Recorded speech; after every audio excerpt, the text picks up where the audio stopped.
Now today's lecture is the catenary. Now before we start, we must know about the flexible strings. Now flexible strings are the strings which offer no resistance.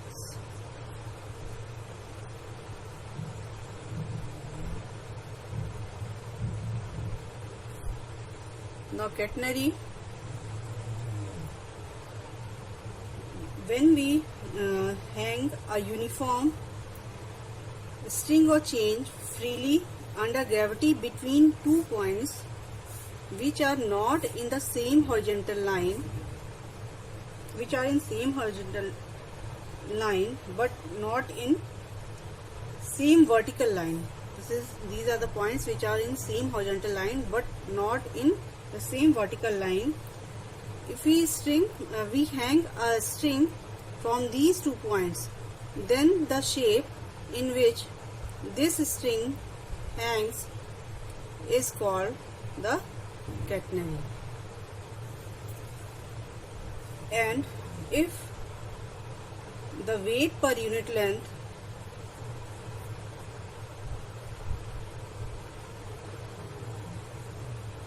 of this catenary or this string is constant, then we say that we have a uniform or common catenary.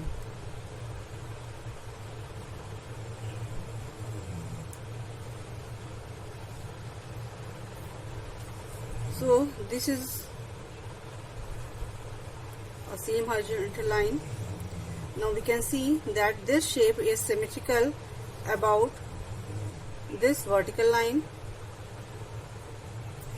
and this is initial axis, right? This is x-axis.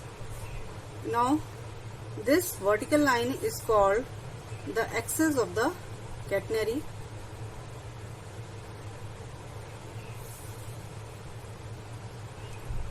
this distance between two horizontal points is called the sag. This AB distance is called the sag,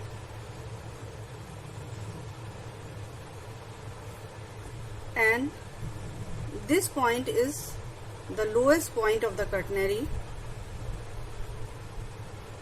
and this is called vertex of the catenary.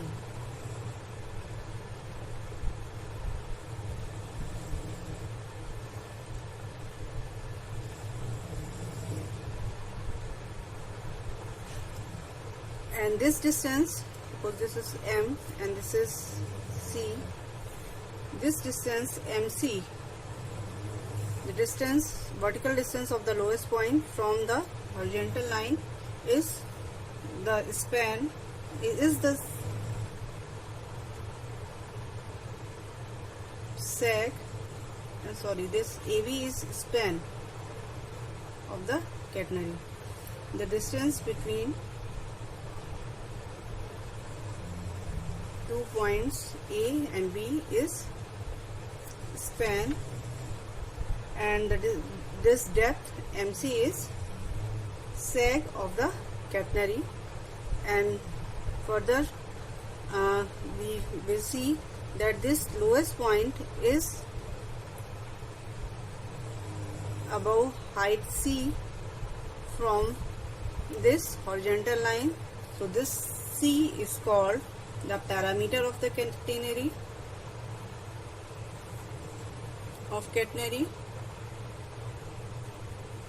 and the horizontal line at a depth C below the lowest point, that is the axis of X, is called directrix of the catenary.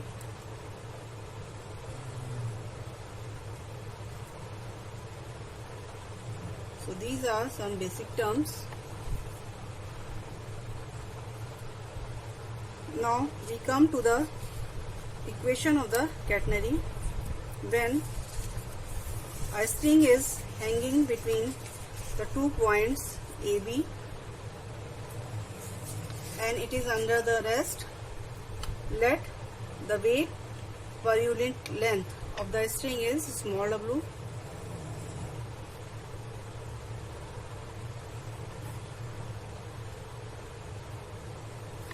is small w. Then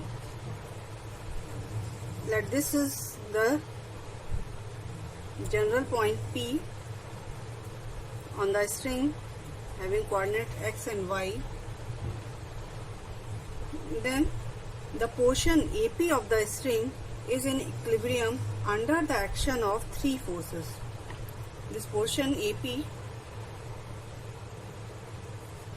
CP of a string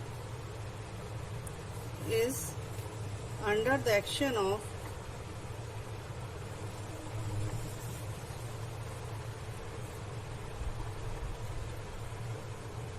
three forces, and these 3 forces are: first is weight Ws of this portion acting vertically downward,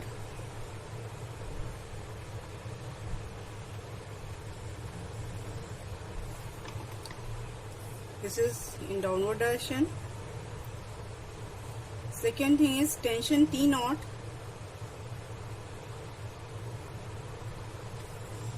at the lowest point,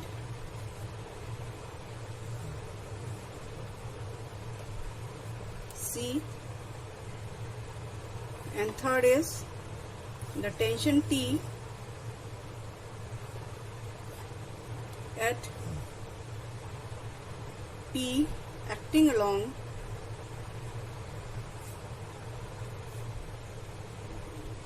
the tangent to the curve.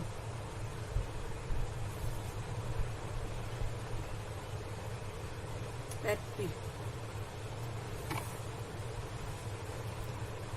So we can see these positions here.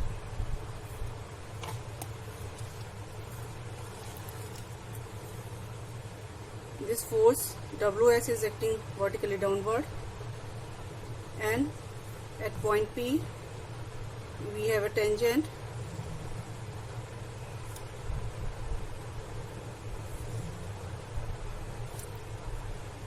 and tension T is acting along this tangent, and this tangent makes angle psi with the initial line. So if we break the components of these forces along vertical and horizontal directions, then we have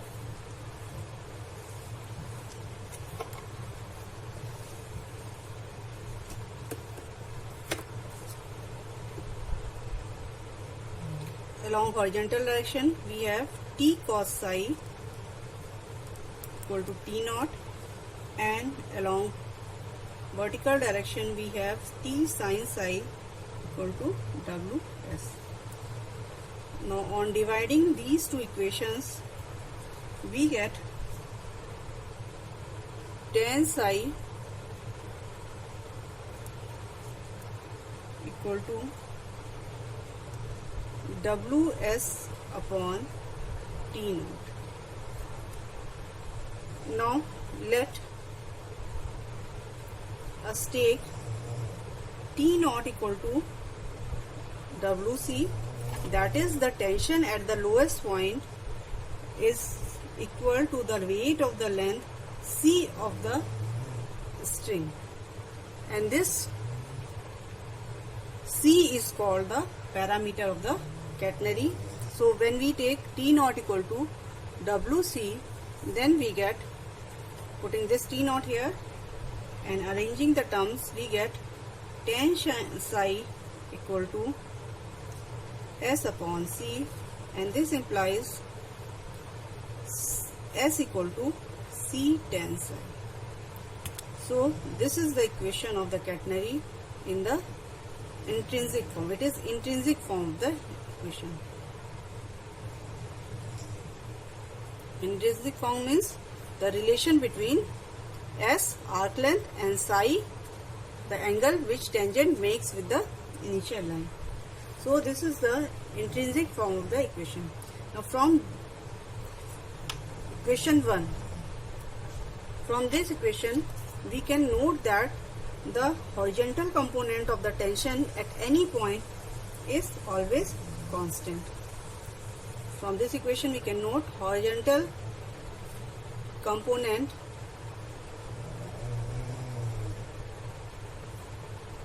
of tension is constant. And from equation 2 we can conclude that the vertical component is always equal to the weight of the string between the vertex and that point. And from fourth equation, from this equation T naught equal to WC, it is clear that the tension at the lowest point is equal to the weight of the string of the length C. So next we have to obtain the Cartesian equation of the common catenary. As we have proved that the intrinsic equation of the common catenary is S equal to C tan psi, where S is arc length, C is parameter of the catenary, and psi is the angle which the tangent at a point P makes with the initial line or with directrices.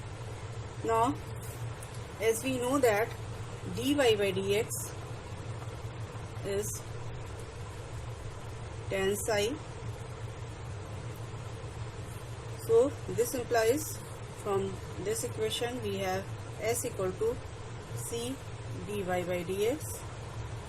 Now differentiating both sides with respect to x, we get ds by dx to C d2y by dx2. Now using the formula, since ds by dx is under root of 1 plus dy by dx whole square, so we have this thing. Now putting dy by dx equal to P, we get the differential equation in the form 1 plus P square equal to C dP by dx, or this is dx by C equal to dP upon under root of 1 plus P square. Now on integrating this equation, we have x upon C equal to plus a sine constant of integration sine hyperbolic inverse P, where a is the constant of integration. Now initially at the lowest point,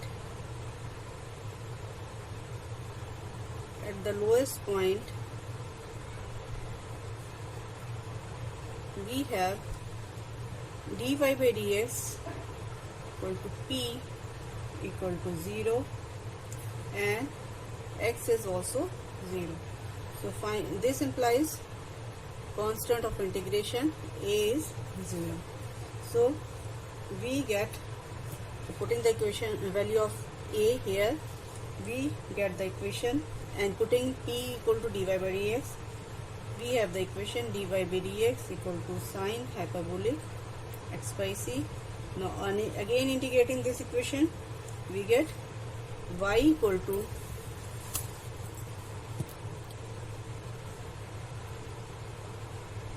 c cos hyperbolic x by c plus constant of integration b. Again at the lowest point we have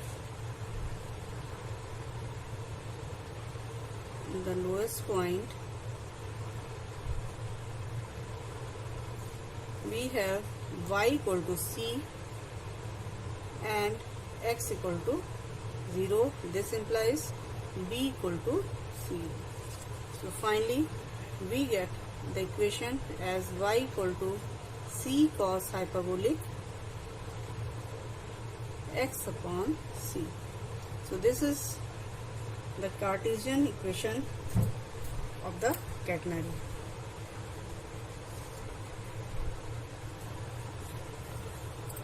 From intrinsic equation and Cartesian equation, we can find out the relation between other parameters also. Now first is the relation between x and s.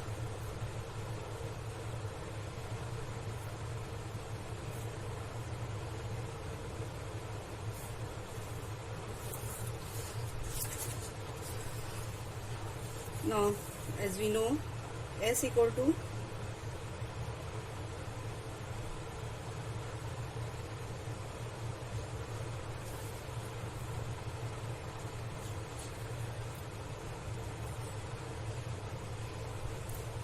c tan psi, or this is c dy by dx as we have done in previous article. And so from here we have dy by dx equal to s by c, and also from the Cartesian equation of the catenary we have y equal to c cos hyperbolic x upon c.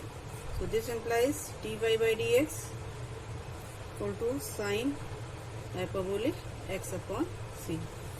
Now equating these two values of dy by dx, finally on arranging terms we get the relation between s and x, that is s equal to c sine hyperbolic x upon c. So this is the relation between the parameter s and x. Again, in same way we can obtain the relation between y and s. Now we have s equal to c sine hyperbolic x by c, and s and also y equal to c cos hyperbolic x by c. Now on squaring and subtracting these two, we have y square minus s square is equal to c square cos hyperbolic square x by c minus sine hyperbolic square x by c. So this is equal to 1.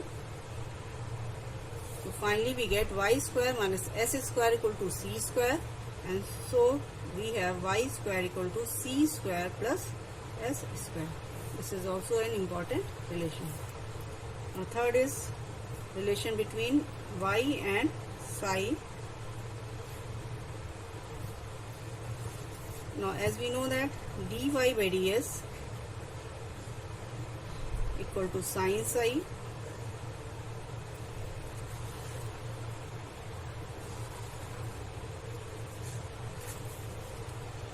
and we can write this as dy by d psi as dy by ds into ds by d psi. This we have to obtain the relation between y and psi, so we need the derivative between y and psi. Now dy by ds is sine psi, and ds by d psi from the intrinsic equation of the common catenary s equal to c tan psi, we have ds by d psi equal to, this is d by d psi of c tan psi, this is sine psi c sec square psi.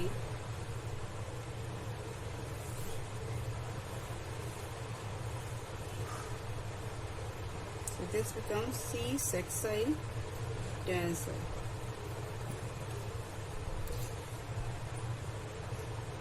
Now on integrating this, we get y equal to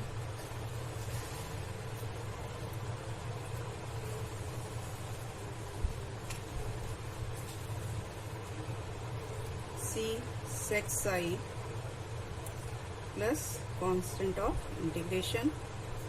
Again, at the initial point we have y equal to c and psi equal to 0.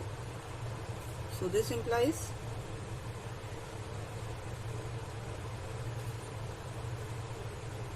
a equal to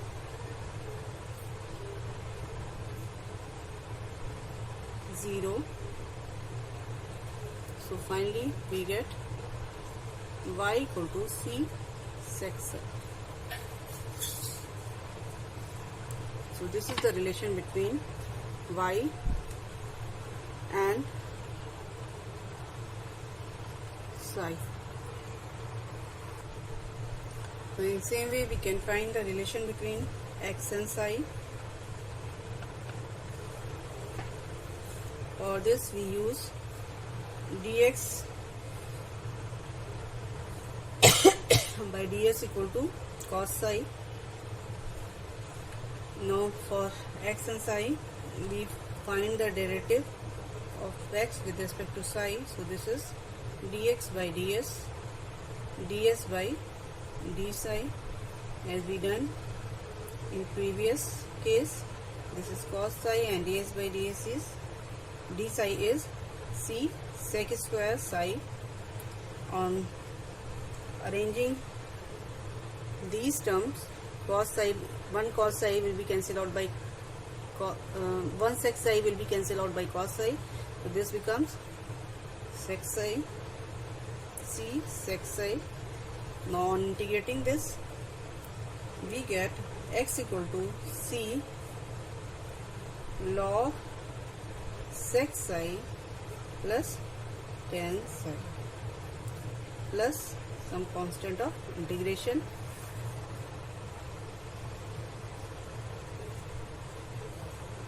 Again using initial value, initially we have x equal to at the lowest point of the catenary we have x equal to 0 and psi equal to 0, and this implies b equal to 0.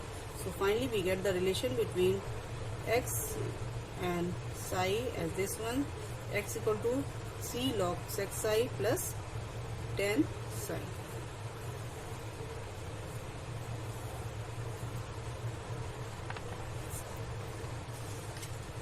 In the same way we can find the relation between tension and the ordinate.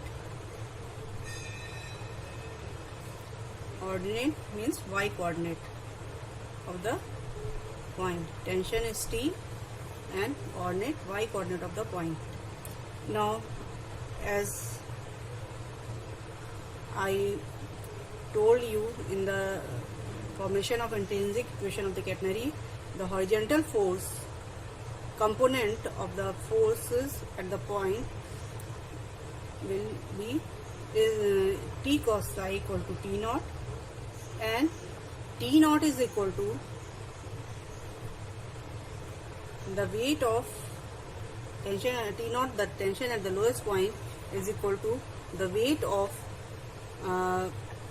string of length C. So this is T naught is WC, and also we have,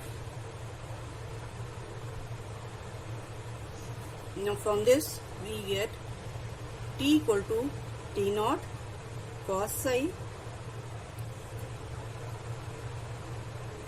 this is T naught sec psi.